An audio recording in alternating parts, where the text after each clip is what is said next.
नमस्कार भाइयों, रामबाण एकेडमी के यूट्यूब चैनल पर एक बार फिर से आपका हार्दिक स्वागत है। भाइयों, जैसा आप जानते हैं कि पिछले लगभग 8-10 दिन से हमारी वीडियो इरेगुलर हो गई थी।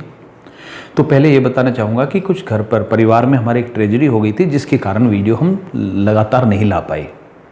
हालांकि मैंने आपके लिए एक मैसेज छोड़ भी दिया था यूट्यूब पर, लेकिन बहुत सारे भाई उस मैसेज को नहीं देख पाए। तो ट्रेजेडी के कारण जो हमारी इरेगुलरिटी आई है, अब जल्दी ही उस इरेगुलरिटी को हम दूर कर देंगे। तो अब 1-2 दिन बाद आपकी वीडियो जो रेगुलर हो जाएगी शुरू। दूसरी बात भाई, एक और कहना चाहूँगा मैं कि इसी दौरान एक मैसेज बहुत सर्कुलेट हुआ कि भाई गवर्नमेंट जो है गवर्नमेंट वैकेंसीज पर रोक लगा रही है। ये मैसेज चला। तो आपसे मैं सिर्फ एक बात कहना चाह रहा हूँ कि ऐसी कोई सिस्टम नहीं है। वो आपका जो है समझने का तरीका अलग है।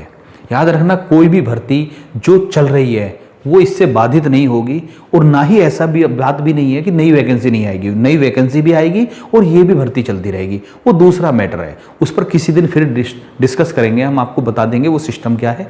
लेकिन मैं सिर्फ उनसे कहना चाह रहा हूँ जिन्होंने उस मैसेज को देखकर, उस वीडियो को देखकर, बहुत सारे लोगों ने उस लेटर को देखकर पढ़ाई छोड़ दी है, तो प्लीज़ पढ़ाई शुरू कर दीजिए। ऐसा कुछ होने वाला नहीं है। आपका टेस्ट भी होगा, आपकी भर्ती भी पूरी होगी। ठीक है, क्या मैटर है वो, क्योंकि अभी देखिए हमारी ही वीडियो डिस्टर्ब हो रही है, तो पहले उसको रेगुलर लाना है। उसके बाद किसी दिन आपको पूरे डिटेल में उसके बता देंगे। तो आज की वीडियो शुरू करते हैं।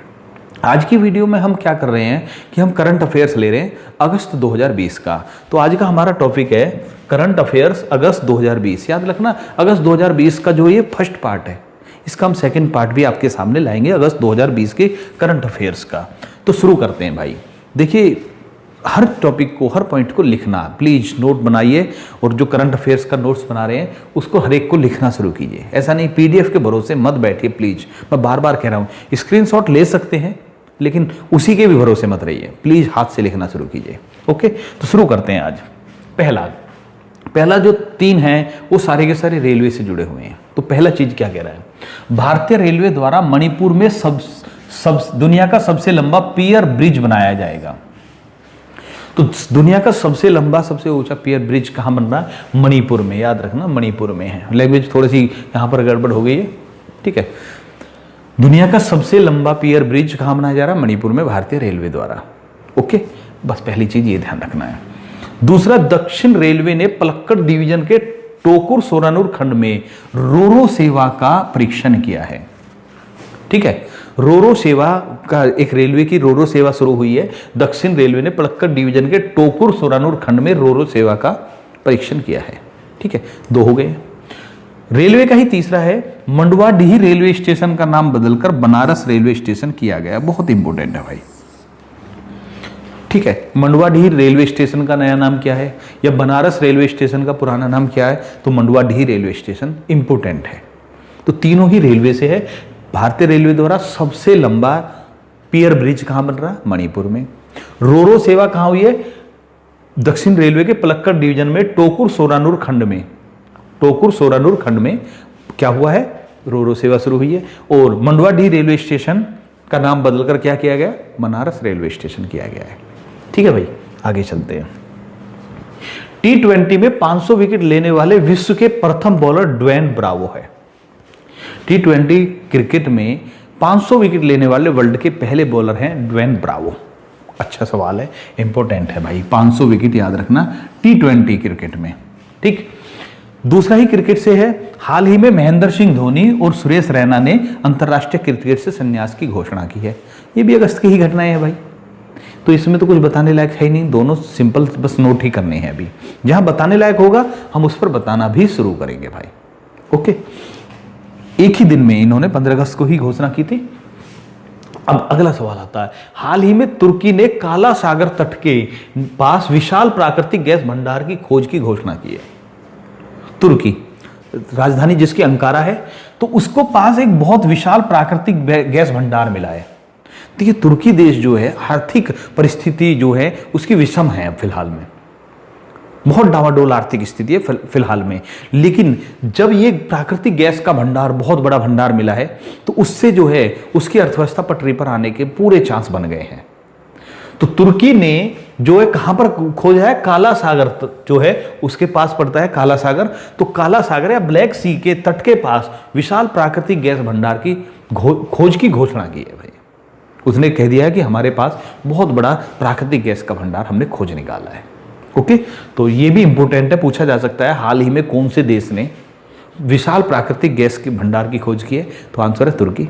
दूसरी बात, कहां पर की है, ऐसा भी पूछा जा सकता, तो काला सागर के पास। ऐसा सवाल आ सकता है कि बताइए तुर्की को जो विशाल गैस भंडार मिला है वो कहां पर मिला है, काला सागर के पास या कोई और, 3 ऑप्शन लगा देगा। ठीक है, एक और अगला सवाल है, चीन में भारतीय डॉक्टर द्वारकानाथ कोटनिस की कांसे की प्रतिमा स्थापित की जाएगी।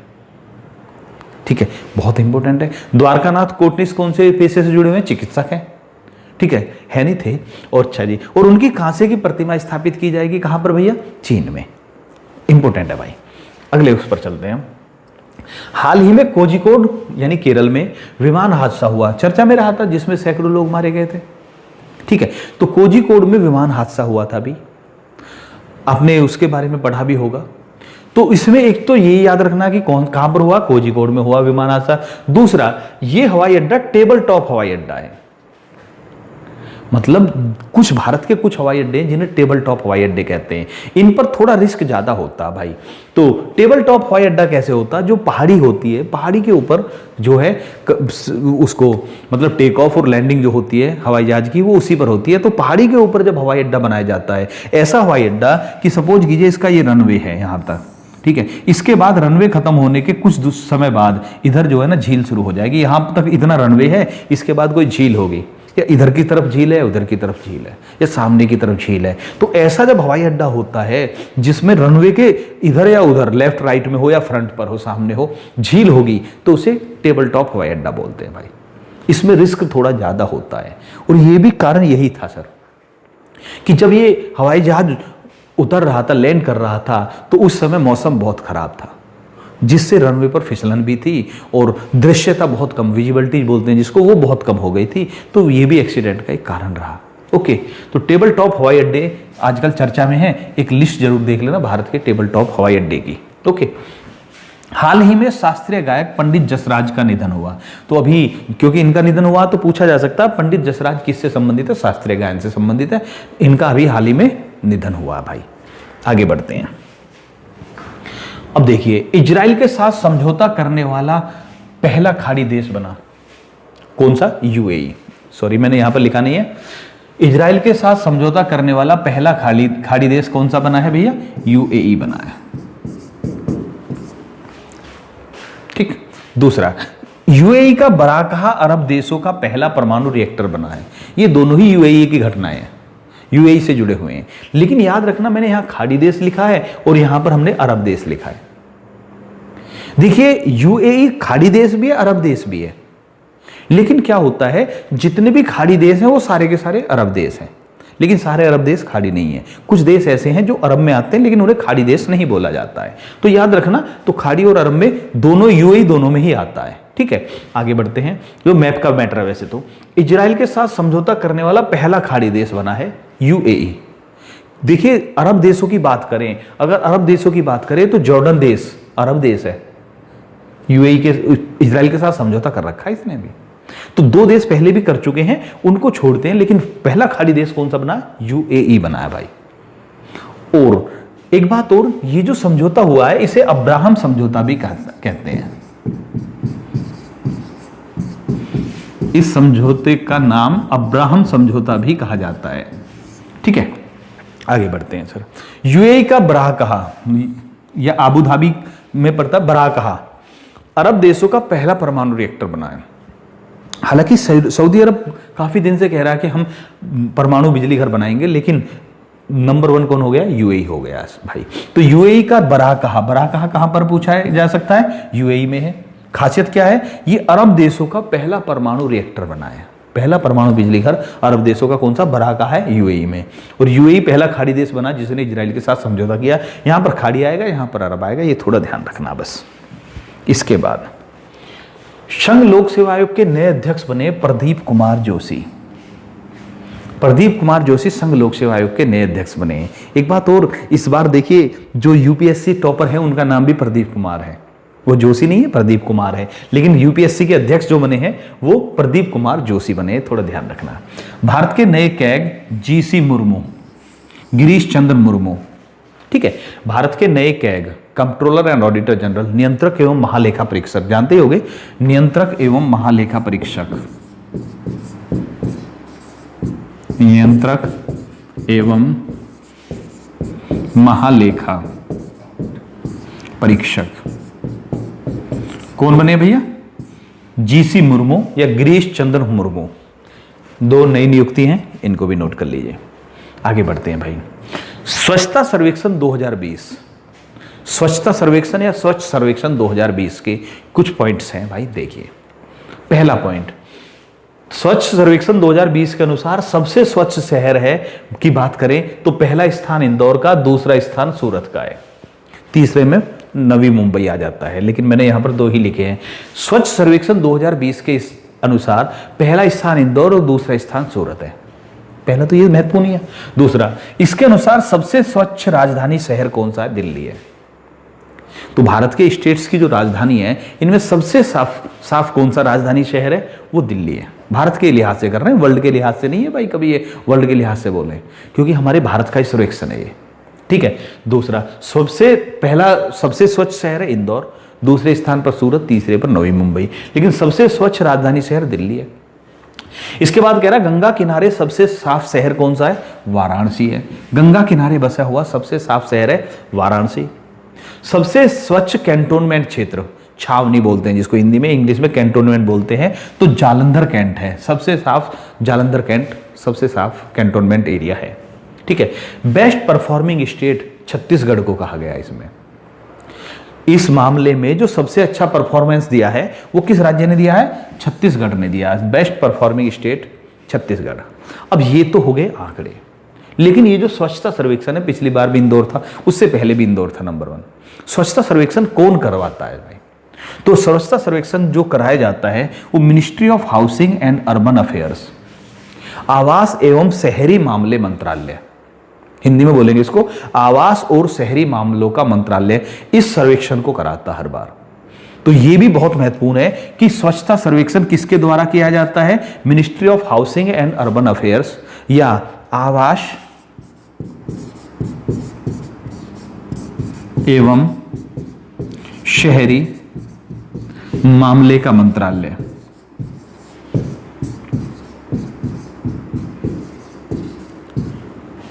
आवास एवं शहरी मामले का मंत्रालय इसको कंडक्ट कराता है भाई, ठीक है। और इस बार जो इसके मंत्री थे हरदीप सिंह पुरी ने आंकड़े जारी किए थे।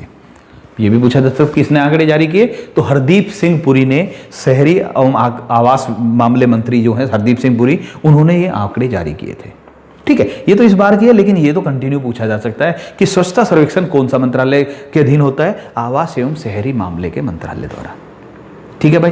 तो ये स्वच्छ सर्वेक्षण कंप्लीट। इसके बाद चलते हैं भाई, देखिए निजी कंपनी है, निजी यानी प्राइवेट कंपनी है, गवर्नमेंट की नहीं है, स्काई रूट एरोस्पेस। स्काई रूट एरोस्पेस नाम की एक निजी कंपनी है, इसने रॉकेट इंजन का परीक्षण किया है। भारत में अब निजी कंपनियों को भी कहा जा रहा है कि आप भी स्पेस में काम कीजिए, तो इसी को बढ़ावा देते हुए रॉकेट इंजन का परीक्षण किया इस कंपनी ने, और इस इंजन का नाम सीवी रमन के नाम पर रखा गया है।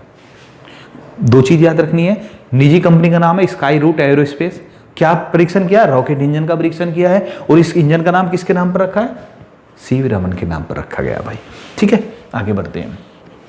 भारतीय मूल की कमला हैरिस अमेरिका में उपराष्ट्रपति पद की उम्मीदवार है। याद रखना, उपराष्ट्रपति, राष्ट्रपति नहीं है। अमेरिका में राष्ट्रपति चुनाव हर 4 वर्ष बाद होता है, ये जानते ही हैं अभी, ठीक है। ये डेमोक्रेट उम्मीदवार है कमला हैरिस। जो बिडेन जो है राष्ट्रपति पद के उम्मीदवार हैं, जो बिडेन। आपको इस पर अभी ध्यान नहीं देना, ठीक है। जो बिडेन उपराष्ट्रपति पद के उम्मीदवार है, उन्होंने कमला हैरिस को उपराष्ट्रपति पद का उम्मीदवार घोषित किया है। कौन सी पार्टी से जुड़ी हुई है? डेमोक्रेटिक पार्टी से। दूसरी कौन सी है? रिपब्लिकन पार्टी, जिससे डोनाल्ड ट्रंप हैं, ठीक है भाई। भारतीय मूल की पहली महिला है जो उपराष्ट्रपति पद का चुनाव लड़ती है। भारतीय मूल ही नहीं कहेंगे आप, एशियाई मूल की भी पहली महिला है जो अमेरिका में उपराष्ट्रपति पद का चुनाव लड़ेंगे, ठीक है। काफी बड़ी उपलब्धि है, कमला हैरिस, याद रखना है। हाल ही में इंडोनेशिया के माउंट सिनाबुंग, ये नाम याद रखना है, माउंट सिनाबुंग ज्वालामुखी में विस्फोट हुआ। तो माउंट सिनाबुंग ज्वालामुखी कहाँ है? इंडोनेशिया। क्यों चर्चा में रहा? विस्फोट के कारण चर्चा में रहा। देखिए, जब ज्वालामुखी है या कोई भी चीज है, वर्ल्ड में इतने सारे ज्वालामुखी हैं, लेकिन अब ये सब क्योंकि इसमें अभी हाल ही में विस्फोट हुआ तो ये चर्चा में आ गया, तो इसके पूछने के चांस बढ़ गए। ठीक है, तो ये चीज ध्यान रखना है कि आपसे उस चीज को ज्यादा पूछा जा सकता है जो कि करंट में किसी ना किसी कारण चर्चा में आ जाता है। अब एक और रहा, हाल ही में लेबनान की राजधानी बेरूत में विस्फोट हुआ जिसमें सैकड़ों लोग मारे गए। बहुत जबरदस्त विस्फोट था, बहुत चर्चा में भी रहा। विस्फोट कारण था अमोनियम नाइट्रेट। अमोनियम नाइट्रेट का एक भंडार रखा हुआ था, वहां पर इकट्ठा किया हुआ था शहर में, सिक्योरिटी नहीं थी और नतीजा उसमें विस्फोट हुआ, सैकड़ों लोग मारे गए। अब क्योंकि इसमें सरकार की जवाबदेही बनती है, तो इसके लिए एवज में लेबनान के प्रधानमंत्री हसन दीव थे, उन्होंने इस्तीफा भी दे दिया। उन्होंने खुद को जिम्मेदार मानते हुए इस अपने पद से इस्तीफा भी दे दिया भाई। तो कहां पर हुआ विस्फोट? लेबनान की राजधानी बेरूत में। किसके कारण हुआ? अमोनियम नाइट्रेट के कारण हुआ। और इस घटना के परिणाम स्वरूप वहां के प्रधानमंत्री हसन दीव ने इस्तीफा भी दे दिया भाई। ठीक है, आगे बढ़ते हैं। संयुक्त राष्ट्र के सतत विकास लक्ष्य सस्टेनेबल डेवलपमेंट एम टारगेट के तहत भारत का पहला अंतर्राष्ट्रीय महिला व्यापार केंद्र केरल में। पहला अंतर्राष्ट्रीय महिला व्यापार केंद्र भारत का है, कहां? केरल में। और यूएन के सतत विकास लक्ष्य के तहत किया गया इसकी स्थापना यूएन के सतत विकास लक्ष्य के तहत भारत में की गई है। कहां पर? पहला अंतर्राष्ट्रीय महिला व्यापार केंद्र केरल में। ओके, आगे बढ़ते हैं। खाद्य सामग्री में ट्रांस फैट की सीमा 5% से घटाकर 2% की गई। बहुत महत्वपूर्ण है भाई ये ट्रांस फैट, जिसे हिंदी में बोलते हैं संतृप्त वसा। अब देखिए, आप जो तली हुई चीजें होती हैं उनमें फैट होती है, संतृप्त वसा होती है जो, तो वो जो है पहले गवर्नमेंट ने कह रखी थी भी 5% तक अलाउ था। जो खाने की जो पैक्ड होता है, जो पैक्ड फूड होता है, कोई भी ऐसी चीज़ है जो हमने पैक कर रखी है खाने के लिए, उसमें 5% की सीमा अलाउ थी। अब गवर्नमेंट ने उसको घटाकर 2% कर दिया है। ठीक है, ओके भाई, आगे बढ़ते हैं। इसके बाद तेंजिंग नोर्गे राष्ट्रीय साहसिक पुरस्कार 2019 विंग कमांडर गजानंद सिंह को दिया गया। ठीक है, ये जो पुरस्कार है ये कई क्षेत्रों में दिया जाता है, लेकिन आपको ये जरूर याद रखना गजानंद सिंह, बाकी और जब मैंने बताया था कि जो पुरस्कार है उनकी एक लिस्ट अलग से आपको दी जाएगी भाई। ठीक है, वो जनवरी से लेकर और जब तक आपका एग्जाम होगा तब तक के सारे पुरस्कारों की लिस्ट आपके सामने एक अलग से पेश की जाएगी। तब तक आप कुछ चीज़ों को याद जरूर करते चलें। तो तेंजिंग नोर्गे राष्ट्रीय साहसिक पुरस्कार 2019 विंग कमांडर गजानंद सिंह को। ठीक है, तो जो हमारा होता है एयर डाइविंग जो होती है, हवा में जो डाइविंग करते हैं, उसके मामले में गजानंद सिंह को ये पुरस्कार मिला है। हाल ही में हॉलीवुड अभिनेता चैडविक बोसमैन का निधन हुआ। चैडविक बोसमैन हॉलीवुड का अभिनेता है, इनका हाल ही में निधन भी हुआ है। ब्लैक पैंथर नाम की एक मूवी थी, ब्लैक पैंथर, तो उसमें इन्होंने मेन लीड रोल किया था। ठीक है, फिर उसके बाद जो गार्जियंस ऑफ यूनिवर्स इस टाइप का जो चल रहा है वो, ठीक है, तो उसमें जो बहुत सारे हीरोज को मिलाकर एक फिल्म बनाई जाती है, उसमें भी इनकी भूमिका रही है। तो चैडविक बोसमैन का निधन हुआ है, हॉलीवुड अभिनेता थे, इन्हें ब्लैक पैंथर भी बोल सकते हो आप। एक और शतरंज ओलंपियाड 2020 में भारत और रूस को संयुक्त विजेता घोषित किया गया। इसमें बहुत अच्छी चीज है आपकी जानने लायक। देखिए, शतरंज ओलंपियाड 2020 हुआ, इसमें भारत और रूस संयुक्त विजेता घोषित हुए। इसमें पहली चीज ये है कि ये पहला ऐसा मौका है जब इस प्रतियोगिता को ऑनलाइन कराया गया है। मतलब शतरंज जो आमने सामने बैठकर खेली जाती है, लेकिन ये नेट के माध्यम से ऑनलाइन खेली जा रही थी प्रतियोगिता, पहली चीज। दूसरी चीज इसमें जो महत्वपूर्ण है ये कि जब जो नेट के जो नेटवर्क होता है, सिग्नल्स होते हैं, उनकी वजह से ये प्रतियोगिता चलते हुए बीच में डिस्टरबेंस आ गया। जब डिस्टरबेंस आता है फाइनल मैच में भारत और रूस के बीच, तो नतीजा ये होता है कि पहले रूस को विजेता घोषित कर दिया जाता है, फिर इंडिया जो है उसके खिलाफ अपील करता है क्योंकि उन्होंने गलत तरीके से रूस को विजेता घोषित कर दिया, फिर दोनों को संयुक्त विजेता घोषित किया गया भाई। तो काफी कुछ महत्वपूर्ण कई सारी चीजें घटित हुई हैं, तो इसलिए ये चर्चा में रहेगा भाई। शतरंज ओलंपियाड 2020 विजेता कौन है? भारत और रूस दोनों संयुक्त विजेता। अब देखिए अगला बहुत अच्छा सवाल है। अफ्रीका का देश है नाइजीरिया को हाल ही में पोलियो मुक्त घोषित किया गया है। अफ्रीका का देश नाइजीरिया को हाल ही में पोलियो मुक्त घोषित किया गया है। स्मॉल पॉक्स से भी फ्री घोषित कर दिया गया अफ्रीका को। अब अफ्रीका महाद्वीप पूर्णतया पोलियो मुक्त घोषित हो चुका है। पूरा अफ्रीका महाद्वीप पोलियो मुक्त घोषित हो चुका है। अब से पहले अफ्रीका में सिर्फ नाइजीरिया देश में पोलियो पाया जाता था, अब वो घोषित हो गया है पोलियो मुक्त, यानी पूरा अफ्रीका पोलियो मुक्त घोषित हो गया। दूसरा भाई, पूरा Australia, north America, south America, Europe सारे पोलियो मुक्त हैं। अब अगर आगे बढ़ेंगे तो बहुत कमाल की बात है, विश्व में सिर्फ पाकिस्तान और अफगानिस्तान देश ही पोलियो मुक्त घोषित नहीं हुए हैं। पूरे वर्ल्ड में सिर्फ 2 देश ऐसे हैं जो पाकिस्तान और अफगानिस्तान जो पोलियो मुक्त नहीं है, बाकी सभी देश पोलियो मुक्त घोषित हो चुके हैं। ठीक है, भारत 2014 में पोलियो मुक्त घोषित हो गया था। 2014 में भारत को पोलियो मुक्त घोषित कर दिया गया। एक चीज और कहना चाहूंगा भाई, पोलियो मुक्त देश घोषित होने का मतलब क्या होता है कि जब किसी देश में पिछले 4 साल में कोई भी पोलियो का नया मामला नहीं आएगा तो वो घोषित होता पोलियो मुक्त। यानी अगर नाइजीरिया को अब घोषित किया है तो 2017, 18, 19 और 20 में इसमें कोई पोलियो का केस नहीं होगा तो वो घोषित हुआ है। ठीक है, ऐसा नहीं कि भैया 2020 में 2 महीने तक कोई केस नहीं मिला तो कर दो घोषित, ऐसा नहीं हो सकता। तो 4 साल का पीरियड होता है, 4 साल में कोई पोलियो का केस नहीं आया एक भी पूरे वर्ल्ड में, मतलब सॉरी पूरे देश में, तो उस देश को पोलियो मुक्त घोषित किया जाएगा। लेकिन पाकिस्तान, अफगानिस्तान अभी भी पोलियो मुक्त घोषित नहीं है। ठीक है, भारत 2014 में पोलियो मुक्त घोषित हो चुका है और अफ्रीका का लास्ट देश बना नाइजीरिया। ठीक है, आगे बढ़ते हैं। अब यहां पर 1 मिनट, ये भी पूछा जा सकता है हाल ही में कौन से महाद्वीप को पोलियो मुक्त घोषित किया गया? अफ्रीका को। एशिया नहीं हुआ है क्योंकि एशिया में तो ये दोनों है ना भी। ठीक है, एशिया नहीं हुआ है। या ऐसा भी सवाल बन सकता है इनमें से कौन सा महाद्वीप ऐसा है जो पोलियो मुक्त घोषित नहीं है? एशिया, अफ्रीका, यूरोप और ऑस्ट्रेलिया। तो आंसर है एशिया। सिर्फ एशिया ही रह रहा, बाकी सारे पोलियो मुक्त हो चुके हैं। अगले पर चलते हैं। NHAI का नया ऐप है हरित पथ। पूछा जा सकता है हरित पथ नाम का ऐप किसने लॉन्च किया है? तो NHAI, national highway authority of India, national highway authority of India, ठीक है, ने हरित पथ नाम का एप्लीकेशन लॉन्च किया है। 16 अगस्त 2020 को प्रधानमंत्री नरेंद्र मोदी जी ने national digital health mission launch किया। फुल फॉर्म भी पूछी जा सकती है। NDHM की फुल फॉर्म में national digital health mission launch किया। अब ये क्या है? देखिए, पहली बात 2020 में ही लॉन्च हुआ है, बहुत महत्वपूर्ण बन गया भाई। इसके तहत भारत के सभी लोगों को एक हेल्थ कार्ड जारी किया जाएगा। जैसे सभी लोगों के पास एक आधार कार्ड होता है, ऐसे ही सभी के पास एक हेल्थ कार्ड होगा जिसमें उसकी पूरी जितना भी है उसकी जानकारी उसमें समाहित होगी। ठीक है, तो एक तरह से जैसे आधार कार्ड है उसी की तरह से हेल्थ कार्ड जारी किया जाएगा। ये एक तरह से ये भी आप मान सकते हैं कि जैसे आधार कार्ड ने बहुत सारी चीज़ों को बदल कर रख दिया है, तो ऐसे ही ये कार्ड बहुत सारी चीज़ों को बदल देगा, बहुत सारी जगह पर काम आना शुरू हो जाएगा। ठीक है, वो तो फिर अभी इसकी रूपरेखा तैयार होगी, कैसे करना है, क्या करना है, लेकिन बहुत कुछ फायदा उठाए, मतलब पूरी सरकार के लिए भी और आम नागरिक के लिए भी बहुत फायदेमंद चीज़ हो जाएगी ये। Okay, national digital health mission 9 अगस्त 2020। देखिए, अगस्त 1942 में 8 अगस्त और 9 अगस्त 1942 में भारत छोड़ो आंदोलन चला था। तो उसी की जयंती पर 9 अगस्त 2020 को एनिवर्सरी पर 9 अगस्त 2020 को confederation of all India traders CAIT ने चाइना क्विट इंडिया कैंपेन चलाया।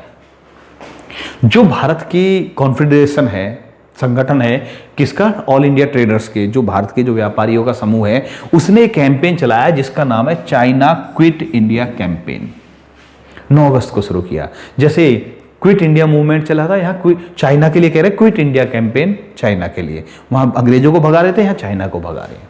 आपकी जानकारी के लिए मैंने पिछली वीडियो में भी एक में बताया था कि भारत का सबसे बड़ा व्यापारिक साझेदार कभी चीन हुआ करता था।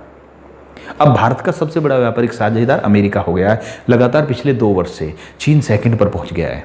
और दूसरी बात एक और कहना चाहूंगा कि जो चाइना के साथ हमारा व्यापार था वो हमारा व्यापार संतुलन प्रतिकूल था, अमेरिका के साथ हमारा अनुकूल है। यानी हम एक्सपोर्ट ज़्यादा कर रहे हैं, इंपोर्ट कम कर रहे हैं अमेरिका से। ठीक है, चाइना से हमें इंपोर्ट ज़्यादा करना पड़ता था, एक्सपोर्ट कम करना होता था।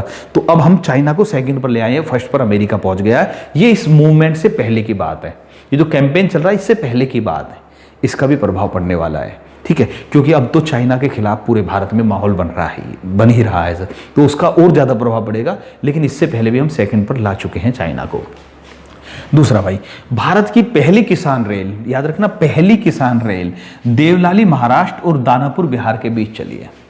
तो जो फल और सब्जियों को लाने ले जाने का, उनके गंतव्य तक पहुंचाने के लिए एक विशेष ट्रेन चलाई गई है, पहली जो है देवलाली महाराष्ट्र और दानापुर बिहार के बीच। अभी एक तमिलनाडु केरल की तरफ से दिल्ली की तरफ भी चला दी गई है, अभी दूसरी वाली भी, लेकिन ये फर्स्ट है। ठीक है, ये फर्स्ट आपको याद रखनी है। पहली किसान रेल कहाँ चली? देवलाली महाराष्ट्र और दानापुर बिहार के बीच में किसान रेल, जो किसानों के जो आइटम्स है उनको मार्केट तक पहुंचाने के लिए चलाई गई विशेष रूप से। ठीक है भाई, आगे बढ़ते हैं। भूतपूर्व राष्ट्रपति प्रणब मुखर्जी का 31 अगस्त 2020 को निधन हुआ। तो देखिए 31 अगस्त यानी अगस्त के महीने के लास्ट के दिन हमारे भूतपूर्व राष्ट्रपति प्रणब मुखर्जी जी का निधन हुआ है। अब जब इनका निधन हुआ तो उनके बारे में कई सारे सवाल बन सकते हैं, उनके बारे में देखते हैं।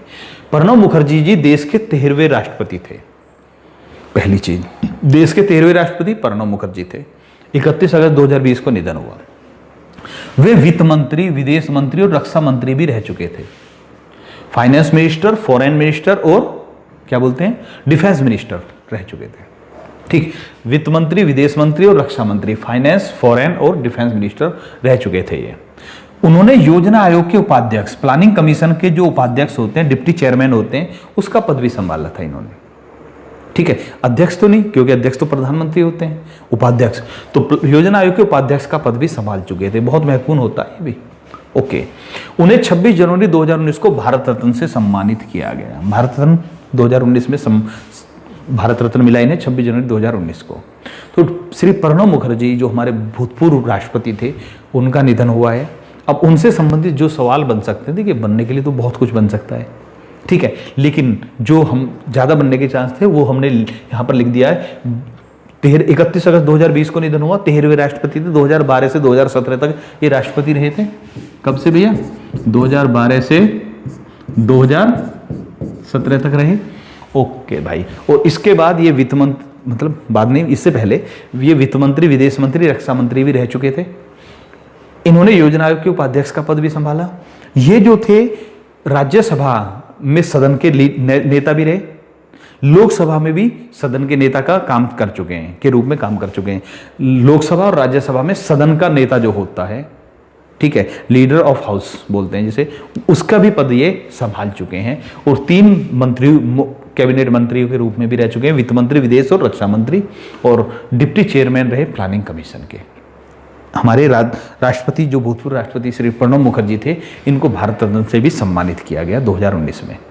ठीक है भाई, ओके। तो ये थे भाई हमारे अगस्त 2020 के बारे में करंट अफेयर। देखिए थोड़ा सा मैंने आपको बताया था, थोड़ा डिस्टर्ब चल रहे हैं अभी भी हम, तो 1-2 वीडियो के बाद हम नॉर्मल आ जाएंगे और कोशिश करेंगे अब हम आगे जल्दी 1-2 दिन में आपकी वीडियो रेगुलर मिलनी शुरू हो जाएगी भाई। आज के लिए भाई इतना ही। जय हिंद भाइयों।